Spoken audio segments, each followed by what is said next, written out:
எந்த ஆண்டு அழிய போகிறது என்பதை அல்லாஹ் தீர்மானிப்பான். கிழமையை சொல்லிவிட்டான். வெள்ளிக்கிழமை என்பது நிச்சயமாக அந்த நாள் வரக்கூடிய கிழமை. அந்த கிழமை வரும் பொழுதெல்லாம் நீங்கள் எதிர்பாருங்கள் என்று அல்லாஹு தாலா சொல்லிவிட்டான்.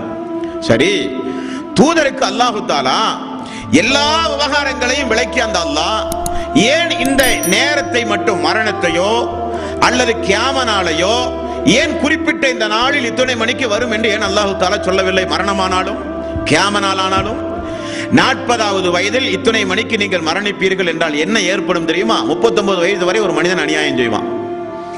40வது வயது நெருங்குகிற பொழுது நல்லவனாக வாழ்ந்து இந்த உலகத்தில் நடிப்பதற்கு வாய்ப்பு இருக்கிறதா இல்லையா? உலக அழிவு நாள் இந்த ஆண்டு என்று சொன்னால் அதுவரை அநியாயங்களை செய்து அந்த உலக அழிவு நாளுக்கு முன்னாடி திருந்துவதை போல ஒரு மனிதன் பாவனை செய்ய முடியுமா இல்லையா? அதனால தான் அல்லாஹு தாலா உங்களில் நீங்கள் செய்கிற நற்கர்மங்களுக்கு கூலி கொடுப்பதற்காக